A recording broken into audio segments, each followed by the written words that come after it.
Fala galera, boa alvorada, período vespertino noturno ou bom despertar para você que voltou a produzir melatonina com a eleição de Lula derrotando o Bolsonaro. Estamos aqui em mais um Vozes Livres. Eu vou mandando um eco-salve, pedindo um eco-clique, uma eco compartilhada para você ligar o sininho também e expandir as nossas transformações solidárias aqui propagadas pelo Vozes Livres.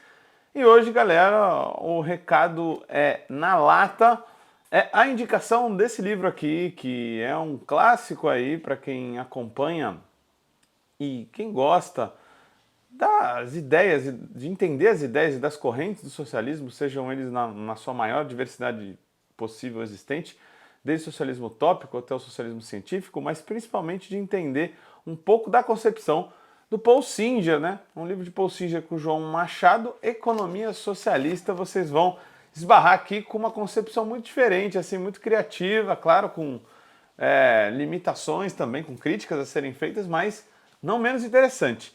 E pouco tradicional, eu diria assim, uma concepção muito marginal, mas no melhor dos sentidos do que seria o socialismo. Com destaque aqui para a apresentação, né? Um livro um pouco mais antigo, né? Editado pela Perseu Abramo, com uma apresentação do agora novamente presidente Luiz Inácio Lula da Silva.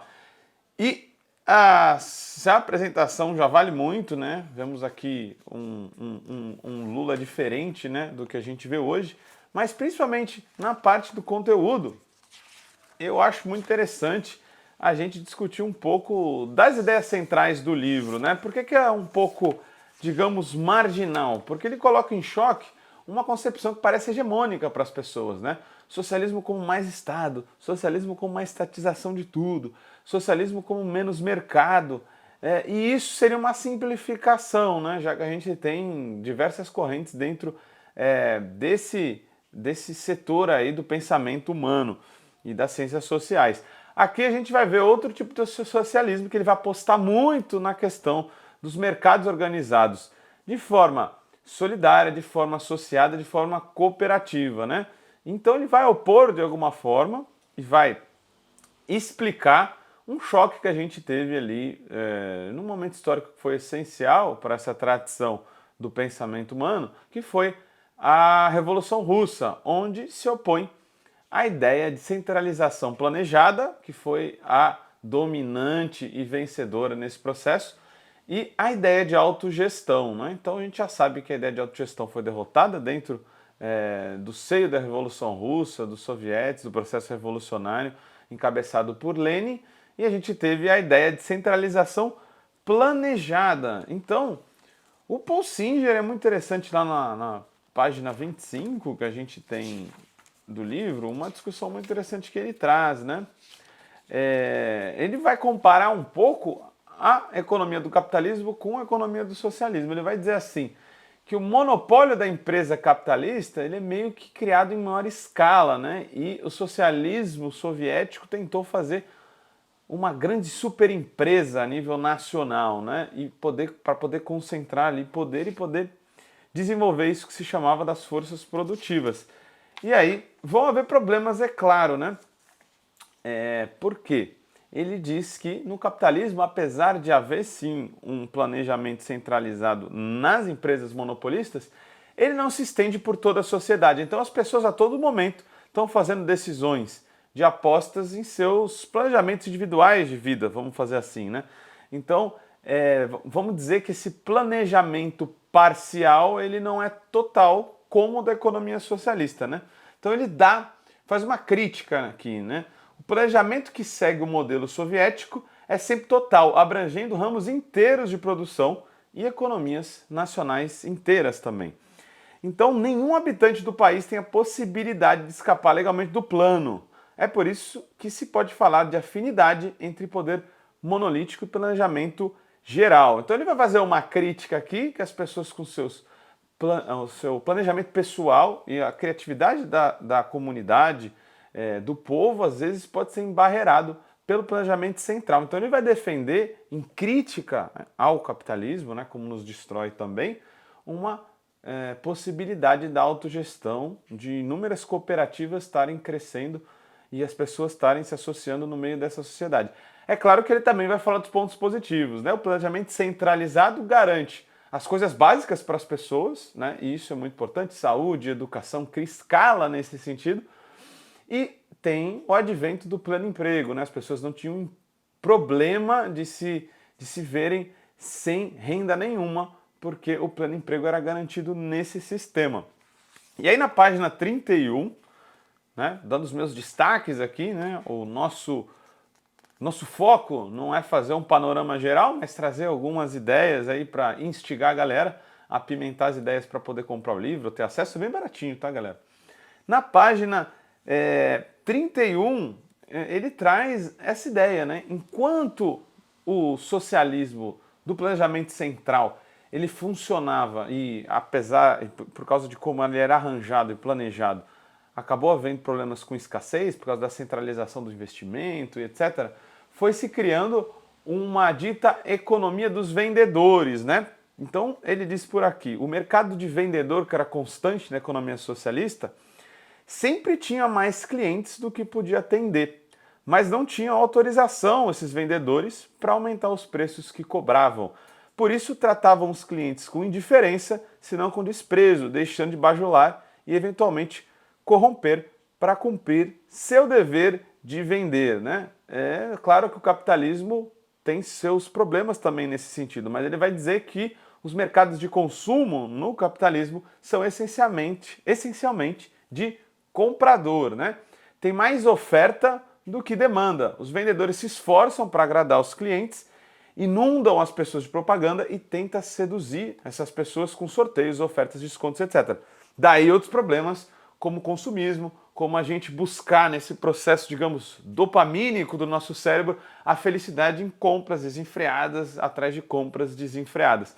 Então, é lógico que, do ponto de vista, uma economia que favoreça só os vendedores é muito ruim, mas uma que favoreça só os compradores também é péssima, porque ela cria um tipo de consumismo desenfreado. Então ele vai dizer que a única forma de conciliar esses dois problemas é criar um sistema onde a autorrealização dos trabalhadores seja plena, ao mesmo tempo que a satisfação dos consumidores também. E isso, sim, seria essa economia socialista, que seria arranjada de uma forma onde múltiplas cooperativas seriam criadas e associações dentro da sociedade, e elas poderiam estar se organizando do ponto de vista produtivo em grandes cooperativas de segundo grau, né? Irem se unindo para criar escala para poder fornecer todos os bens e serviços que uma sociedade precisa. Isso é o que ele diz lá pela página 45, né? Já terminando por aqui, né? Indo para o final, penúltima citação, prometo para você aí que está a fim de ler o livro. Ele acaba dizendo como que seria essa organização socialista da produção. Então, a organização das empresas deveria se submeter aos princípios do cooperativismo, particularmente ao da autogestão. E aí o destaque, né, para uma democracia intensa. Esses princípios têm por base um voto por cabeça, né, e a soberania da Assembleia dos Sócios e a eleição para todas as instâncias de mando dessas empresas, né, que poderiam se federar, como eu disse, constituindo o que hoje são essas cooperativas de segundo grau.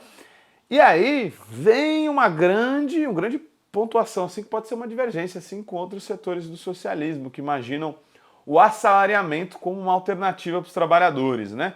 Assalariamento constitui mais-valia, tem alguém ficando com a riqueza do trabalhador por ali. Então, o Paul Singer defende que em nenhum tipo de empresa socialista haveria trabalhadores assalariados, a não ser em casos, olha lá, que legal, né? Ele sempre traz nuances, né?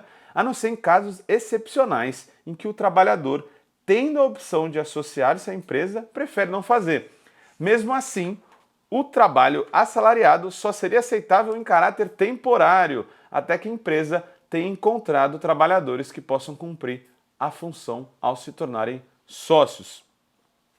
Porém, ele sempre diz que vários modos de produção vão coexistir nesse tipo de socialismo. Então, sempre vai ser uma escolha autônoma das pessoas se associarem às cooperativas, porque vai haver outros tipos de organização econômica, inclusive a capitalista, a assalariada, que vai aos poucos murchando, mas talvez sempre esteja presente, né? Sempre vai estar presente. Então, a concepção do Paul Singer é muito rica, porque ele não entende talvez o socialismo como um paraíso, onde a gente vai ficar tranquilo bebendo um conhaque e aí com mel e limão e ficando de boa. Na verdade, o socialismo é uma luta constante para que a felicidade de todas e todas sejam alcançados. E aí eu paro com uma última passagem, né?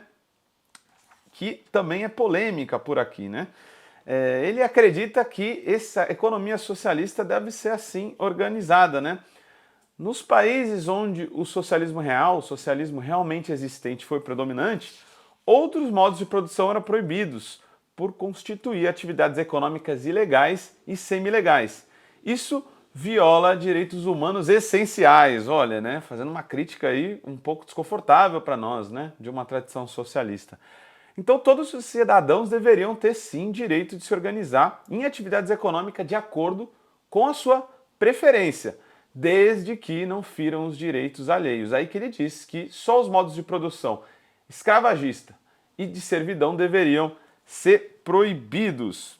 Então, em suma, é isso, galera. Por aqui eu fico falando sobre economia socialista, onde Paul Singer diz, né, fechando por aqui, que essa economia socialista sempre vai sofrer a concorrência de outros modos de produção. Então, você vai ter uma vida um pouco melhor, mas também não vai dar para ficar de boa não. Vai ter que militar, construir sua cooperativa, associação e lutar pela felicidade de todos e todas. Então, é assim que eu fico por aqui.